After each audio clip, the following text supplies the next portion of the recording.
দেখেন, আপনি একজন ধনী তখনই হতে পারবেন যখন মানুষের পকেট থেকে টাকা বের হয়ে আপনার পকেটে ঢুকবে। মানুষের পকেট থেকে টাকা তখনই বের হবে যখন আপনি তাদের কোনো ক্রিটিক্যাল প্রবলেম সলভ করবেন। যত বেশি ক্রিটিক্যাল প্রবলেম তত বেশি টাকা, আর যত বড় ইউনিভার্সাল প্রবলেম তত বেশি টাকা।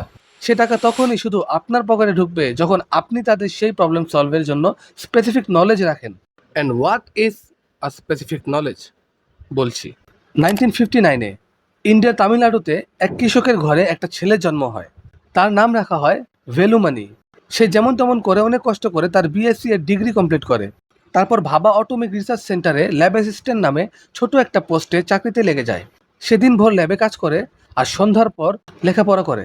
চাকরিরত অবস্থাতেই সে এমএসসি করে ফেলে অ্যান্ড থাইরয়েড বায়োকেমিস্ট্রিতে ডক্টরেট ডিগ্রিও নিয়ে নেয়, যার মাধ্যমে সে ল্যাব অ্যাসিস্ট্যান্ট থেকে সায়েন্টিস্টের পোস্টে এসে পড়ে। ল্যাব টেকনিক্যালে কাজ করতে করতে তার এমন এক্সপিরিয়েন্স হয় যে সে তার ফিল্ডের ইন্ডিয়ার অনেক বড় একটা প্রবলেম বুঝে যায়, unorganized and unreliable medical test. সে এটাকেই সলভ করার ট্রাই করে অ্যান্ড থাইরো কেয়ার নামে তার ফার্স্ট ল্যাব প্রতিষ্ঠা করে। আজ থাইরো কেয়ার ইন্ডিয়ার সবচেয়ে বড় ডায়াগনস্টিক ব্র্যান্ড। ভাবা অ্যাটমিক রিসার্চ সেন্টারে তার চেয়ে ভালো রিসার্চার অ্যান্ড সায়েন্টিস্ট কি ছিল না? শুধু সেই ক্যান সাকসেস হয় because of specific knowledge, unique thinking idea. এখন আপনি ভাবতে পারেন স্পেসিফিক নলেজ কিভাবে গেইন করব, নিজের ফিল্ড থেকে কিভাবে এই নলেজকে কাজে লাগাবো। এটার জন্য কি আমি যে ফিল্ডে আছি সেটা চেঞ্জ করতে হবে? সবকিছুই জানবো আজকে।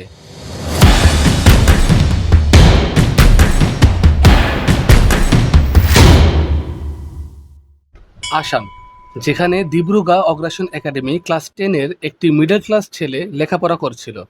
স্বাভাবিক সব প্যারেন্টসের মতো তার প্যারেন্টসও তাকে প্রেশার ক্রিয়েট করত যে লেখাপড়া কর, কোনো কাজ কাম কর। তারও ইচ্ছা ছিল যে সে নিজেকে অ্যান্ড ফ্যামিলিকে এই গরিব জীবন থেকে বের করবে, কিন্তু তারও লেখাপড়ায় তেমন একটা মন বসছিল না। কিন্তু তার অন্য একটা জিনিসের ওপর ভালো ইন্টারেস্ট ছিল, যা হলো কম্পিউটার। সে তার ঘরের একটা পুরান ল্যাপটপ নিয়ে এটা ডিসাইড করলো যে সে স্কুল যাওয়াই ছেড়ে দেবে অ্যান্ড নিজে নিজেই কোডিং শিখে অ্যাপ ডেভেলপিং এর কাজ করবে। এখন বুঝতেই পারছেন এটাতে তার পরিবারের কি রিয়াকশন হতে পারে। যাই হোক, সে যেমন তেমন করে তার ফ্যামিলিকে মানিয়ে নেয়। তারপর সে ভাবে, আমাকে কোডিং শিখাবে কে? না এত টাকা আছে যে ভালো একটা একাডেমি থেকে কোর্স করবে, না তাকে কেউ শেখাবে। সো সে ইউটিউব থেকেই শেখা শুরু করে দিল। ইউটিউব থেকে টিউটোরিয়াল দেখে দেখে সব কোডিং শিখতে লাগলো। সে YouTube and other online source থেকে শিখে দিনরাত অ্যাপ ডেভেলপমেন্ট করা শুরু করলো। কয়েকটা অ্যাপও বানিয়ে ফেললো, যেখানে প্রায় সবগুলাই বেকার ছিল, তেমন কোনো কাজের ছিল না। দেন সাডেনলি তার মাথায় একটা আইডিয়া জেনারেট হলো যে আমরা ফেসবুক, ইনস্টা, হোয়াটসঅ্যাপ প্রায় সবগুলাতেই মেসেঞ্জার ইউজ করে থাকি। সেগুলো মেসেজ চেক করার জন্য একটা থেকে বের হয়ে আরেকটা যেতে হয়। কিন্তু কেমন হয় যে একটা অ্যাপ থাকবে যেটার ভিতরেই সবগুলো অ্যাপের মেসেঞ্জার রিড করা অ্যান্ড ইউজ করা যাবে। বাস, আর দেরি কিসে? সে এমন একটা অ্যাপ বানানোর কাজে লেগে গেল যেখানে সবগুলো অ্যাপ কম্বাইন করে রাখা যাবে অ্যান্ড সব একসাথেই অ্যাক্সেস করা যাবে। ফার্স্টের দিকে তো তার অনেক প্রবলেম ফেস করতে হয়, যেখানে অনেক সময় ধরে বানানো সব কোডেই এরর হয়ে যায়। বাট সে তাও হার মানেনি। YouTube and other online source থেকে শিখতে থাকে। যত ফেল হয় সেখান থেকে ভুলটা বুঝে আবার শুরু করে। ফাইনালি সে তার ইমাজিনেশন অ্যাপটা বানিয়েই ফেলে। প্রথম দিকে এই অ্যাপটা তার কিছু ফ্রেন্ডসদের সাথে শেয়ার করে। তাদের রেসপন্স অনেক ভালো অ্যান্ড পজিটিভ ছিল। তারা আরও কিছু লোকের সাথে শেয়ার করে। দেখতে দেখতে কিছু সময়ের মধ্যে অ্যাপটি লাখো মানুষের কাছে ছড়িয়ে পড়ে। অ্যাপটার নাম হলো টেক্সটস অ্যান্ড সে ছেলেটার নাম হলো কিষেন ভাগারিয়া। আর এখন কিছু মাস আগেই ওয়ার্ডপ্রেসের ফাউন্ডার ম্যাট মুলেংওয়েগ সে অ্যাপটিকে কিনে ফেলে পুরো $50 মিলিয়ন, যা বাংলাদেশি টাকায় প্রায় 500 কোটি টাকা। এই মিডল ক্লাস ছেলের কাছে কিছুই ছিল না, না কোনো বড় জমা পুঁজি ছিল, না ছিল কোনো বড় ডিগ্রি, না ছিল কোনো গডফাদার, না ছিল কোনো এক্সপিরিয়েন্স। এমনও না যে সে 10-15 বছর যাবৎ এই প্রজেক্টে কাজ করছে। হার্ডলি 2 থেকে 3 বছর নিজের বেডরুমে বসে এই অ্যাপটিকে ডেভেলপমেন্ট করে অ্যান্ড নিজেকে one of the richest man in India বানিয়ে ফেলে। সে এটা কিভাবে করতে পারলো? And the answer is specific নলেজের দমে অ্যান্ড অফকোর্স ভালো একটা আইডিয়া জেনারেট করে।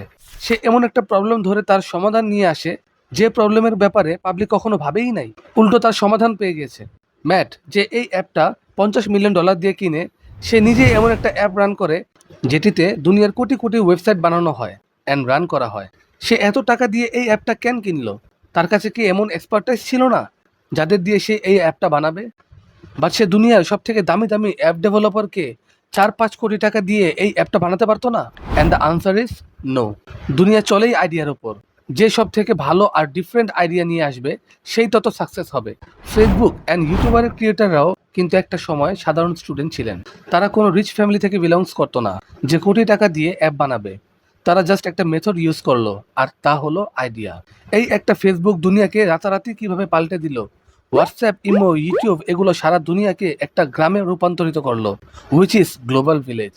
আজ আপনি ঘরে বসে সারা দুনিয়ার live news, history and cultures দেখতে বা জানতে পারছেন। ফুড পান্ডার মতো অ্যাপগুলোর কারণে ঘরে বসে খাবার অর্ডার করতে পারছেন, অ্যান্ড পাঠো উবারের কারণে ঘরে বসে ভেহিকলস অর্ডার করতে পারছেন। এগুলো অ্যাপের ফাউন্ডারগুলো এত রিচ অ্যান্ড সাকসেসফুল কেন? তারা এমন আইডিয়া জেনারেট করতে ক্যাপেবল হয়েছে যে মানুষের জীবনকে সহজ করে দিয়েছে। আপনাদের আরেকটা ট্রু স্টোরি বলি। অ্যাপেলের ফাউন্ডার স্টিভ জবসকে তার নিজের বানানো কোম্পানি থেকেই ধাক্কা মেরে বের করে দেওয়া হয়েছিল। স্টিভ জবস একটা গরিব ঘরে জন্মগ্রহণ করে কলেজে লেখাপড়া ছেড়ে দিয়ে নিজের গাড়ি বিক্রি করে 1977-এ অ্যাপেল শুরু করে। আপনারা মনে করতে পারেন গরিব ছেলের কাছে গাড়ি কিভাবে আসে? ডোন্ট ওয়ারি, আমেরিকাতে এটা নর্মাল। সবার কাছেই গাড়ি থাকে, বিকজ সেখানে আমাদের মতো এমন লোকাল ট্রান্সপোর্টেশন পাওয়া যায় না। ইনিশিয়াল সাকসেস পাওয়ার পর সে জন সালি নামের একজনকে অ্যাপেলের সিইও পোস্টে হায়ার করে অ্যান্ড নিজে নিউ কম্পিউটার ম্যাকিনটসের ডেভেলপমেন্টে লেগে যায়। দেন ম্যাকিনটস যখন রিলিজ হয় তখন তার হাই কস্ট অ্যান্ড লো পারফরমেন্সের কারণে অনেক ক্রিটিসিজম হয়। এই লসের কারণে জন সেলি, যাকে স্টিভ নিজে হায়ার করে, তাকে কোম্পানি থেকে অপমানিত করে বের করে দেওয়া হয়। তারপরেও তিনি হার মানেনি। অ্যাজ এ ফাউন্ডার তার কাছে কিছু অ্যাপেলের শেয়ার ছিল, যা বিক্রি করে সে একটি নিউ কোম্পানি খোলে, নেক্সট। এই কোম্পানিতেও সে একটার পর একটা নিউ কম্পিউটার বানানো শুরু করে দেয়। নেক্সট কিছুদিনের মধ্যেই অ্যাপেলকে টক্কর দিয়ে তাকে ডাউন করে দেয়। অ্যাপেলের বোর্ড মেম্বাররা মিটিং বসায়। তারা স্টিভকে রিকোয়েস্ট করে যে তারা নেক্সট কোম্পানিকে অ্যাপেলের কাছে বিক্রি করে দিতে অ্যান্ড অ্যাপেলের সিইও পোস্ট হ্যান্ডেল করতে। স্টিভ সে রিকোয়েস্ট অ্যাকসেপ্ট করে অ্যান্ড অ্যাগেইন অ্যাপেলকে উপরে নিয়ে যায়। অ্যাপেল 350 বিলিয়নের কোম্পানি হয়ে যায়, যা সেই সময় কয়েকটি উন্নয়নশীল রাষ্ট্রের জিডিপির চেয়েও বেশি ছিল। স্পেসিফিক নলেজ এমন এক নলেজ যা কোনো স্কুল বা ইউনিভার্সিটিতে শেখায় না।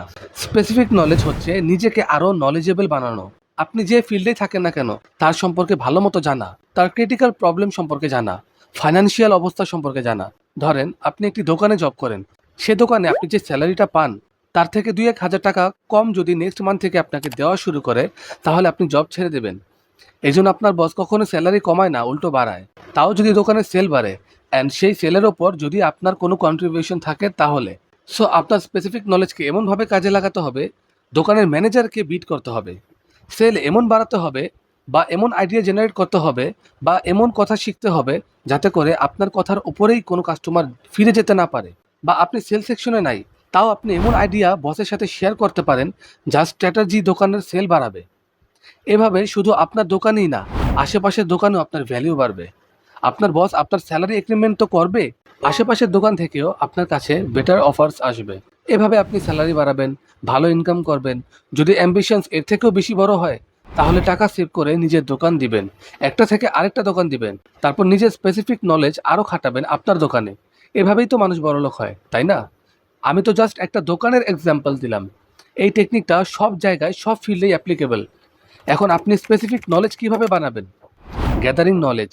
যেখানে যেমন নলেজ পাবেন সেখান থেকেই নেবেন।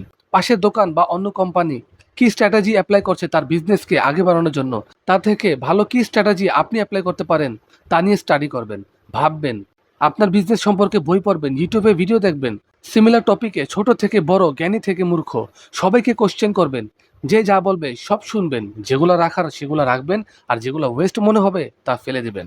আর সব থেকে বড় কথা হলো প্রবলেম। দেখবেন মানুষের কোথায় কি প্রবলেম হচ্ছে, আপনার ফিল্ডে কি কি প্রবলেমস আছে সেগুলো ফাইন্ড আউট করুন, দেন সেটার সলিউশন বের করার কাজে লেগে যান। এটা ফেস ভ্যালু বাড়াবে, লোকের আপনাকে ট্রাস্ট করবে, আপনার বিজনেসেও ইনভেস্ট করবে। এখন কথা হচ্ছে, আপনি যদি দুনিয়া বদলাতে চান, নিজেকে one of the richest person in the world দেখতে চান, তাহলে আপনার বুঝতে হবে দুইটা জিনিস। এক হলো problem and the second one is future. আপনার এমন প্রবলেমের সলিউশন খুঁজতে হবে যা দুনিয়া এখনো বের করতে পারেনি বা তা নিয়ে এখনো ভাবেইনি। তার মানে কি? আপনি ফিউচার নিয়ে ভাবছেন। সো বুঝলেন তো? ইয়ার 2000 যখন ইন্টারনেট সবার সামনে মাত্র পরিচিতই হচ্ছিল, তখন 29 ইয়ার্সের একটা সামান্য ইঞ্জিনিয়ার বুঝতে পারে যে সামনে ইন্টারনেটের ইউজ বাড়বে। তাই সে জেপ2 নামের একটি কোম্পানি খুলে, যার মাধ্যমে অনলাইন নিউজ পড়া যেত অ্যান্ড ম্যাপও অ্যাভেলেবেল ছিল। অ্যান্ড সেই জেপ2 $307 মিলিয়ন বিক্রি করে ধনী হয়ে যাওয়া সেই 29 ইয়ার্সের ছেলেটির নাম কি আপনি জানেন? Elon Musk. ঠিক এভাবেই সে আরেকটা প্রবলেম বুঝতে পারে যে সামনে মানুষ প্রচুর অনলাইন শপিং করবে, বাট পেমেন্ট নিয়ে অনেক ঝামেলায় পড়বে। তাই তিনি X.com নামে একটি কোম্পানি খুলে, যা পরে পেপালের সাথে মার্জ হয়ে দুনিয়ার সব অনলাইন পেমেন্টের প্রবলেম সলভ করে ফেলে। তো কি বুঝলেন? ফিউচার ধরতে হবে, প্রবলেম বুঝতে হবে, সলভ করতে হবে। তাই নিজের কপালকে দোষ না দিয়ে যদি সত্যিকারের অর্থে লাইফে কিছু করার ইচ্ছা থাকে, লাইফে যদি কিছু হওয়ার ইচ্ছা থাকে, তাহলে আজ থেকেই লেগে যান নিজের ড্রিম প্রজেক্টে। Keep learning, keep thinking and keep working. Video ভালো লাগলে অবশ্যই সাবস্ক্রাইব করবেন। একটি ভিডিওতে নলেজ গ্যাদার করতে অনেক এফোর্টস দিতে হয়। So keep supporting me, take care and good by.